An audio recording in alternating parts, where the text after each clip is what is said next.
If you flew in the 70s as a kid, you remember moments so wild, airlines would never allow them today. This isn't just nostalgia, it's real. Back then, you could be invited into the cockpit mid-flight, pin pilot wings to your pajamas, and watch your parents light up while tucking into steak dinners served on real plates, all with a tray of toys waiting in your seat. According to a 1974 Pan Am ad, smoking sections stretched row after row. Families sprawled across wide-open seats, coolers packed with snacks, long before TSA or liquid bans. Could you imagine an airline handing out metal wings to a 6-year-old now? These are the 10 childhood nostalgia 70s flight memories. Too crazy for today's airlines. Wait until you see what made them vanish forever. Every 70s kid remembers the thrill of being invited up to the cockpit mid-flight. One moment you're squirming in your seat, the next you're standing at the controls, wide-eyed as the pilots explain what every blinking dial and switch does. The hum of the engines, the glow of the instrument panel, and the captain's hat balanced on your head. Suddenly you're part of the crew. Pan Am, TWA, and Delta all encourage these visits, with flight attendants ushering young passengers forward and pilots handing out shiny metal wings, sometimes stamped with the airline's logo. According to photos from the Pan Am Museum and Smithsonian Oral Histories, families snapped Polaroids of kids grinning from the jump seat, clutching their new wings like treasure. These souvenirs weren't just plastic trinkets. They were real metal pins, heavy in your palm, a badge of honor you'd show off on the playground for weeks. It felt like joining a secret club at 30,000 feet. Could you imagine a 7-year-old today strolling into the cockpit while the plane is in the air? Security alarms would sound, and the crew would scramble. Back then, pilots were airborne hosts, eager to share their world. Today, the cockpit is locked tight, and those junior wings are prized collectibles, gone from flights, but never from memory. Back in the 1970s, airplane cabins doubled as smoky lounges in the sky. Rows labeled smoking and non-smoking sat side by side, but the dividing line was just a sign on the seatback. The air turned hazy as soon as the seatbelt sign switched off, with adults lighting up cigarettes one after another. According to a 1974 Pan Am commercial, passengers were even offered branded matchbooks as part of the experience. Kids squirmed in their seats as clouds drifted over from every direction. Smoke didn't care about sections. The glow of cigarette tips was as common as the reading lights overhead. Flight attendants, then called stewardesses, spent hours walking these aisles, breathing in secondhand smoke while serving drinks and snacks. By the late 1970s, these crews started fighting back, petitioning for smoke-free cabins and testifying before Congress about the health risks. Their push helped spark the first real changes. In 1988, the US banned smoking on domestic flights under 2 hours, and the rule extended to almost all flights by 1990. Today, lighting up on a plane will get you a hefty fine and a police escort off the flight. Imagine handing a child a pack of airline matches and telling them to pick a seat, smoking or non-smoking. That's one 70s memory that's gone up in smoke. Imagine being a hungry kid on a 1970s flight and hearing the words, steak or chicken. Even in coach, dinner meant a real meal, hot, hearty, and served on heavy ceramic plates. Pan Am's Skydine program promised restaurant-style service at 30,000 feet, complete with printed menus and metal cutlery. Braniff took it further with themed steak nights, sizzling sirloin, baked potatoes, and even Texas toast, all delivered to your tray table by uniformed attendants. Airline commercials from the era showed kids digging into roast chicken and chocolate cake, their faces lit up with disbelief that this was airline food. In-flight chefs worked in cramped galleys, plating meals with a flourish. For families, it felt like a special occasion. Kids poked at their peas with real forks, and parents sipped wine from glass cups. But the luxury didn't last. After 1978, airlines raced to cut costs. Metal utensils vanished almost overnight, replaced by plastic after a well-publicized incident where a child accidentally poked herself with a steak knife. The end of the gourmet era hit coach first. Today, most economy meals are a memory, and plastic cutlery rules the skies. Could you picture a kid now unwrapping a steak dinner and wielding a metal knife at 35,000 feet? That's a taste of the past that's too wild for today's airlines. Every 70s kid remembers the moment a flight attendant appeared with a stack of coloring books and puzzle kits. Before the days of tablets and seatback screens, airlines handed out free activity packs to keep young passengers entertained for hours. TWA's Junior Flyers Club was legendary. Join the club, and you'd get a branded coloring book, stickers, and sometimes even a mini logbook to track your flights. Delta's activity sets came with crayons, connect-the-dot games, and sometimes a tiny plastic airplane, all packed in a bright vinyl pouch. According to the Smithsonian's airline memorabilia collection, these giveaways were more than just distractions. They were a promise that flying was an adventure, not a chore. The excitement started the moment you spotted a flight attendant making her way down the aisle, arms full of toys and activity books. Kids traded puzzle pages and compared sticker sheets, while parents relaxed, knowing the flight would be a little quieter. Airlines poured real money into these perks, seeing them as a way to win lifelong loyalty from families. Internal cost memos from 1979 show that these freebies were considered essential for keeping kids happy and parents booking return flights. But by 1982, most of these programs disappeared. Deregulation and cost-cutting meant airlines slashed anything not tied directly to ticket sales. Suddenly, the days of free toys were over. Activity packs became a rare treat, usually reserved for international flights or special occasions. Could you imagine today's airlines handing out branded toys to every kid in coach? Now, you're lucky if you get a plastic cup and a pack of pretzels. For 70s kids, though, those coloring books and sticker packs made every flight feel like a holiday. Back in the 1970s, economy class felt like a living room with wings.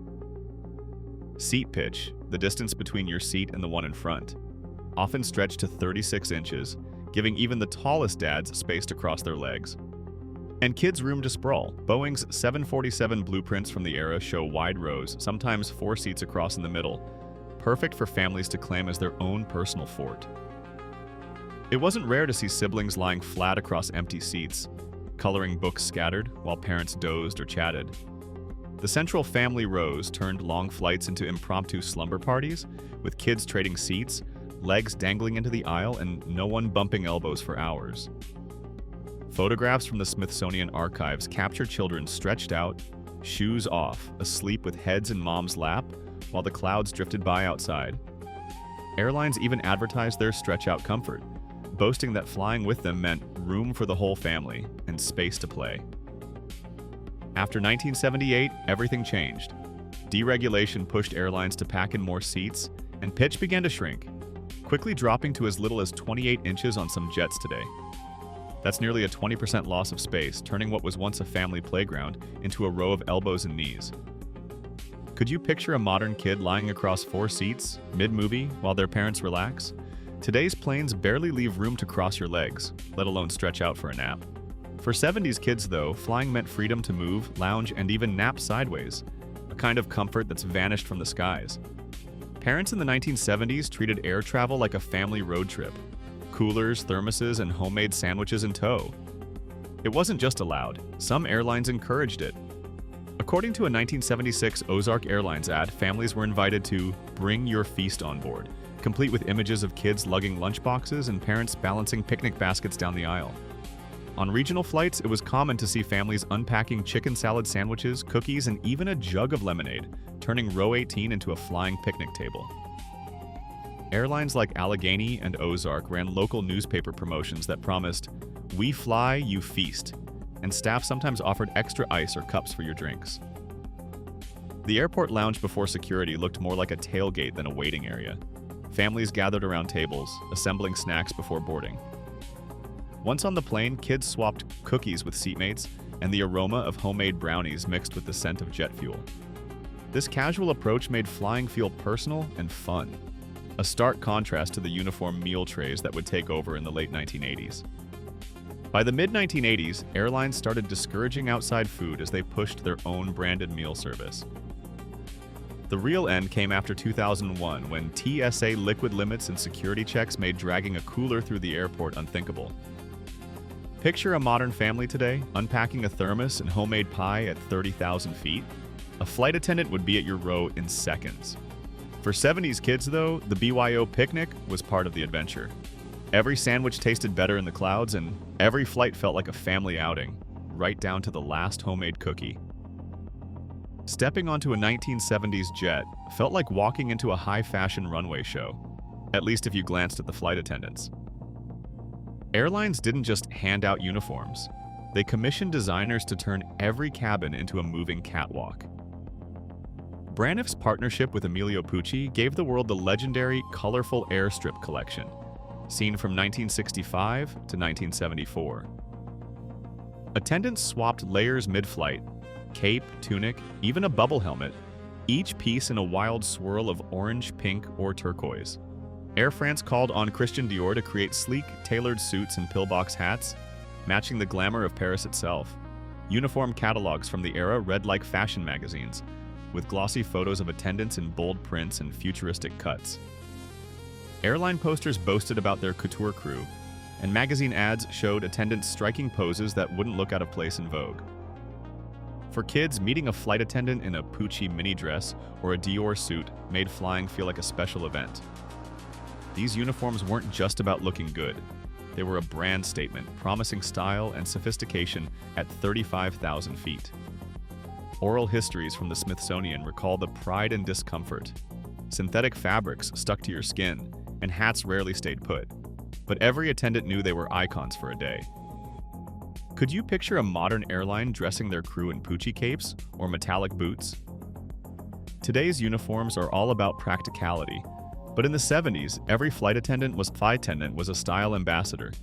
For families, the fashion was part of the adventure. One more reason flying felt larger than life. Every family boarding a plane in the 1970s knew that flying meant dressing to impress. Children buttoned up in little suits or pressed dresses, parents polished their shoes and straightened ties, and even the youngest travelers wore their best. Airline ads in Travel and Leisure from 1975 urged passengers to dress smart, travel bright, turning every departure into a mini fashion show. Pan Am's posters showed families lined up at the gate, grinning in their Sunday best, as if headed to a wedding rather than a flight. For many kids, the excitement started at home, choosing a favorite dress or clip-on tie, knowing this was no ordinary day. Mothers fixed hair with extra care, and fathers checked their watches, making sure everyone looked sharp for the airport. Stepping onto the jetway, the sense of occasion was everywhere. Flight attendants offered warm greetings, and even strangers complimented a well-dressed child. The airport itself felt grand, with polished floors and plush lounges, and families posed for photos before boarding.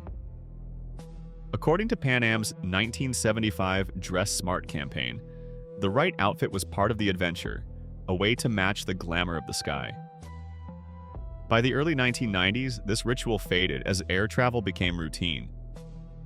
Airlines dropped dress code language from their ads, and families traded suits and dresses for sweatpants and sneakers. Could you imagine a child today getting dressed up just to fly? For 70s kids, looking sharp was part of the magic. One more reason those flights felt like a special event, now lost to time. Airports in the 1970s felt more like community centers than high-security zones. Families strolled together through the terminal, waving at the gate, and sometimes walking right up to the plane door for a final hug. There were no metal detectors, no TSA lines, and almost never an ID check. Just a quick glance at your paper ticket, if that. According to FAA records, the very first airport metal detector didn't appear until 1970 in New Orleans. And even then, it was a novelty that most airports ignored for years. For most of the decade, kids could run ahead to the jetway, grandparents could escort you all the way to your seat, and friends could gather at the gate to send you off. Airline ads from the era showed entire families clustered by the boarding door, smiling for a photo before the flight. The idea of showing identification or passing through security was so foreign. Parents sometimes handed their own boarding pass to a sibling or friend just to make goodbyes last a little longer. After a wave of hijackings, the FAA finally ordered all airports to install detectors by 1974. The era of gate-side goodbyes ended almost overnight. Now, the closest you'll get is a wave from the other side of security. Imagine today's kids handing grandma a boarding pass and walking arm in arm onto a Delta flight. No questions asked. For 70s families, that kind of freedom was just part of the adventure. Ask any 70s kid about their flight souvenirs, and you'll get a list that sounds like a treasure haul. Delta decks of playing cards, Pan Am vinyl bag tags, United stickers. Airlines handed them out like candy. Flight attendants carried pouches stuffed with goodies, slipping a fresh deck or a shiny luggage tag into every eager hand. These weren't just cheap throwaways. Delta's playing cards came in their own tuck box, stamped with the widget logo and sometimes a picture of a jet. Pan Am's blue vinyl tags dangled from backpacks for years, a badge of honor on the school bus. Some kids even scored miniature model jets or collectible destination stickers, comparing their loot with seatmates as soon as the wheels left the ground. According to Delta's memorabilia collection, entire drawers were filled with these keepsakes, each one a reminder of a different adventure. By 1982, though, the party was over. Airlines slashed souvenir programs almost overnight, blaming rising fuel costs and the push for efficiency. Today, you'll find these treasures in museum cases or auction sites, not in the seat pocket. Imagine a modern airline handing out a deck of cards to every kid on board. Now, even a branded napkin feels rare. For the children of the 70s, though, the flight home was just the start of the collecting game. In the 1970s, kids could visit the cockpit mid-flight, collect metal pilot wings, stretch out in roomy seats, and even watch their parents light up cigarettes, all practices now banned or unthinkable. According to the Pan Am Museum and FAA records, cockpit visits ended after 9/11. Smoking was banned in 1988, and seat pitch shrank by over 20% after deregulation in 1978. Airline ads from that era show flight attendants handing out toys, steak dinners served on ceramic plates, and families dressed in their best. But as security tightened and costs were cut, these memories became history. What remains unknown are the official internal discussions that drove some of these policy shifts, as not all documents are public. Still, the evidence is clear: the freedom, luxury, and personal touches that defined childhood. Flying in the 70s vanished as airlines and society changed. Today's airlines simply can't recreate the wild mix of openness and wonder that once made flying a childhood adventure, proving those memories really were too crazy for today's skies.